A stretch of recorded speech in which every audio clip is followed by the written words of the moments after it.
sejam muito bem-vindos. Estamos no nosso segundo bloco e a gente está falando aqui um tema muito interessante, ser exemplo. Você é exemplo na sua casa? Você é exemplo em quê? É muito difícil, é desafiador. E a gente está te convidando aqui para aprender um pouquinho sobre um exemplo muito legal que a gente deu para as nossas filhas sobre o hábito de leitura, que não foi fácil. Eu vou contar um pouquinho da minha história, já disse em outros programas, eu tenho dislexia, uma dificuldade de aprendizagem que acontece na infância. Você acaba tendo uma aprendizagem tardia, você tem um pouco mais de dificuldade. Por exemplo, por que é, gente, que muito não tem N? Muito não deveria ter N? Eu achava quando criança, se é muito, deveria ter N. E não tinha. E eu errei muito essa palavra. Então, como é que eu virei de uma pessoa dislexa que não sabia ler, fui aprender a ler com 8, quase 9 anos de idade, e me tornei um exímio leitor, né? A gente lia muito. Eu gosto tanto de ler, que até quando a gente viaja, eu gosto de ouvir audiolivro. A gente vai no carro e ouve audiolivro. E eu tenho uma história para contar aí. A gente estava de férias e ia escutando 1808. É a vinda da família real para o Brasil, se eu não me engano. E fantástico o livro. E estava escutando esse livro no carro. E o que é que aconteceu, amor? Ah, você vai contar essa história mesmo? Tá vendo como é que as coisas são? Então vamos lá, vamos contar essa história.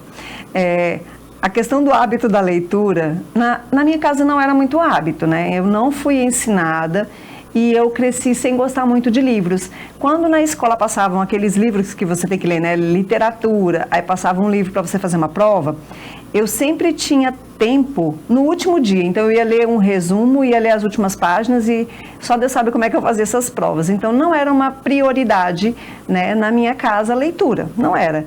E aí eu cresci com esse... Eu não tenho dislexia, como o Sérgio tem, mas eu cresci com essa deficiência de não gostar de ler.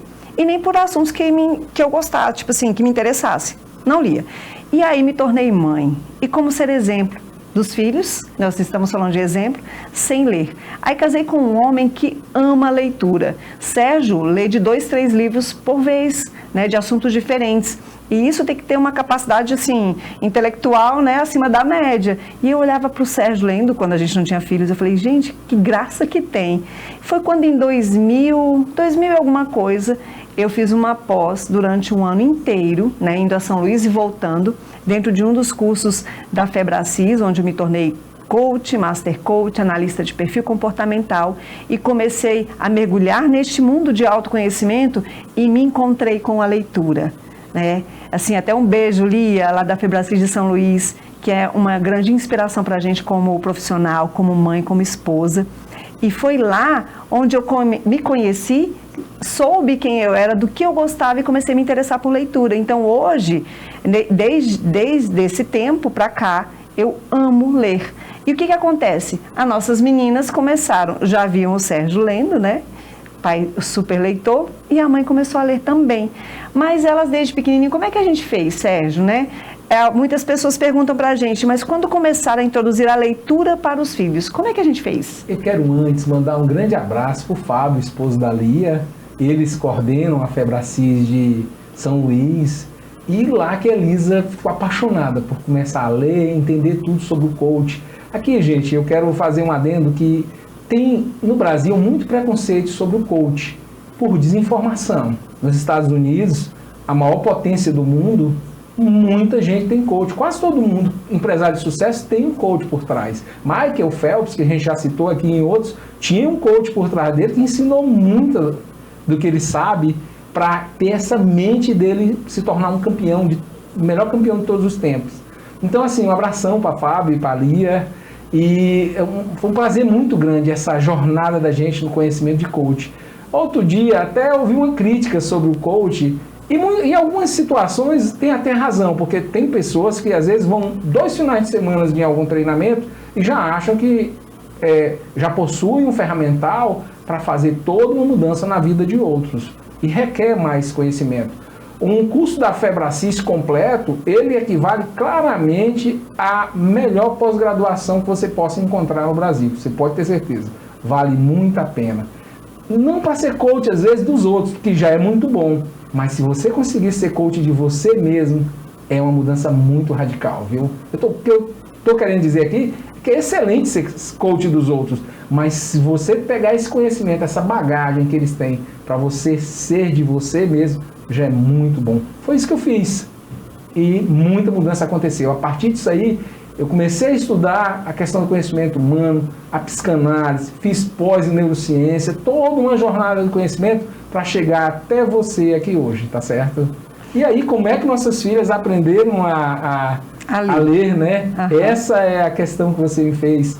Bom, a gente desde pequeno, elas ainda muito crianças, a gente levava o hábito da leitura para elas nos verem sendo exemplo. Nós líamos todas as noites para elas quando elas iam dormir. E aí, nas nossas viagens, a gente comprava revistinha, Turma da Mônica, mesmo Cebolinha falando trocado, né?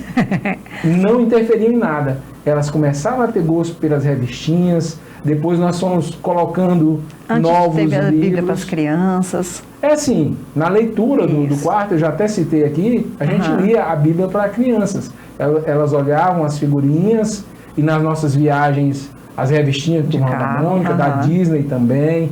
A Disney nos seus bons tempos, né, com muita coisa legal.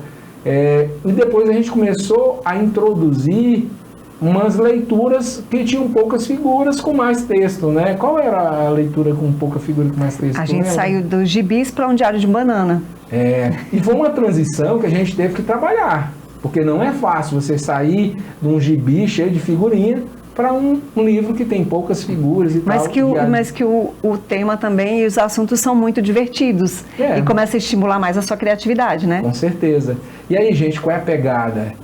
O que é que a gente fazia? Nós começamos a incentivar nossas filhas a lerem cada vez mais. Mas a gente lá em casa, e aqui é tudo real, tá? Quem nos conhece sabe disso. A gente nunca gostou de vincular a mesada, que a gente vai falar agora, com atividade de casa ou da escola. Tirou nota boa tem que ser comemorada. Pode ter certeza. Tem gente que fala que não é mais que obrigação, mas tem que ser comemorado. A gente sempre fez muito isso e vai fazer esses dias que nossa filha está cheia de 10. Né? Então, assim, a gente começou a dar mesada. Sabe qual foi a sacação? A gente atribuiu a mesada a quantidade de leitura que elas fizessem extra-escola. Porque estudar também é uma obrigação delas. As tarefas de casa, que lá em casa todo mundo tem que fazer em casa, também é obrigação delas. A gente não remunera isso. A gente sabe que tem pais que remuneram, mas a gente nunca gostou muito dessa pegada de remuneração. Então a gente resolveu remunerar a leitura de livros. E como é que isso era feito? Nos sábados, nos nossos almoços, né, amor? Sim. Como é que a gente fazia? Elas, quando terminavam uma leitura, né, tinha aquele livro, e aí leram, pai, é minha mesada, né, eu já terminei aquela leitura que o senhor passou, tá. E aí a gente sentava todo sábado, liam na semana e no sábado a gente se reunia. E a gente pedia para as meninas trazer o que elas aprenderam com aquela leitura. Não eram só resumos do livro, né? E aí já parte-se de aí você já percebe que juntou a família numa refeição, conversando sobre uma leitura, e os pais se mostrando interessados. Então não era, mãe, eu li, pega tanto, pai, já li, né, Sérgio? Pega tanto. Não, a gente ouvia o que aquele livro continha, né? A gente já fazia uma triagem dos livros que o Sérgio falou, foi de degrauzinho, dependendo, né? Conforme foi aumentando a idade das meninas, a gente foi aumentando o nível da leitura. Tanto que muitos livros que eu indico para os meus atendentes, né? Tanto na psicanálise como nos processos de coach, de análise de perfil comportamental, os livros que a gente traz para vocês, né? Muitos deles as meninas já leram. Né? Tem uns livros muito legais para adolescente, como O Cavaleiro Preso na Armadura. Então as meninas elas foram lendo. Então a gente sempre deixava, escolhe um livro e a gente escolhe um outro livro, a gente ia intercalando. Então elas sentavam, na hora do almoço a gente discutia e elas traziam e a gente ouvia atentamente o que aquele livro trouxe de conhecimento para as meninas. Aí sim, né, Sérgio? Aí tinha mesada, né? E aí começaram a ler tanto, que a mesada foi ficando interessante aí, né? Mas é um tema para a gente aprofundar num outro programa, né? Não, e vale dizer também um pequeno detalhe que não precisamos mais vincular a leitura à mesada, porque tornou-se um hábito. Então as meninas elas já gostam de ler há muito tempo, né? Julieta com 19 e a Bia com 14 anos já virou um hábito. Então não estamos mais vinculando a mesada à leitura, já é a outras situações. E a gente tem uma parábola para passar agora. Mas antes, a gente continuou incentivando tanto que a partir dos 12 anos, nossas filhas começaram a ler inglês. Sim. E a pegada do inglês, vou ficar devendo para passar para eles outro dia, como é que eu dei uma dica muito forte para minhas filhas aprenderem a estudar inglês e aprender inglês a partir dos 12 anos. Hoje elas já estão fazendo outra língua, qual é? Terceira língua, né? Francês. E hoje está corrida, a gente vai para a parábola. Parábola, a casa dos 1000 espelhos. Tempos atrás, em um distante pequeno vilarejo, havia um lugar conhecido como Casa dos 1000 Espelhos. Um pequeno e feliz cãozinho soube do tal lugar e decidiu ir visitá-lo. Lá chegando, saltitou feliz escada acima, até a entrada da casa. Olhou através da porta de entrada, com suas orelhinhas bem levantadas e a cauda balançando tão rapidamente quanto podia. Para sua grande surpresa, deparou-se com outros 1000 pequenos e felizes cachorrinhos, todos com as caudas balançando tão rapidamente quanto a dele. O cãozinho abriu um enorme sorriso, e foi quando foi correspondido com 1000 enormes sorrisos. Quando saiu da casa, ele pensou: que lugar maravilhoso, voltarei sempre um montão de vezes. Neste mesmo vilarejo, um outro pequeno cãozinho, que não era tão feliz quanto o primeiro, também decidiu visitar a casa dos 1000 espelhos. Escalou lentamente as escadas e olhou através da porta. Quando viu 1000 olhares hostis de cachorros que o olhavam fixamente, rosnou, mostrou os dentes e ficou horrorizado ao ver 1000 cães rosnando e mostrando os dentes para ele. Quando saiu, pensou: que lugar horrível, nunca mais volto aqui. Todos os rostos no mundo são espelhos. Que tipo de reflexo você vê nos rostos das pessoas que encontra? E aí, gostaram da parábola? Vocês viram que é a parábola dos 1000 espelhos, né? E o que ela nos conta, Sérgio? A vida é muito do que a gente olha, muito de como a gente olha para a vida. Se você sorrir para a vida vai sorrir para você. Se você sempre trata a vida com rancor, a vida vai te devolver isso de volta. Então é essa pegada da parábola dos 1000 espelhos. Eu achei muito interessante, né, Sérgio, escolher essa parábola e eu estava montando, achei ela muito interessante. E aí eu vou deixar um desafio em cima dessa parábola que você assistiu, viu, mamãe, papai? Tentem fazer o exercício de amanhã, quando você acordar, não reclamar. Não reclama de nada. Sorria para a vida. Ah, Elisa, mas você não sabe como é que está a minha vida? Não vamos falar disso hoje. Não reclame.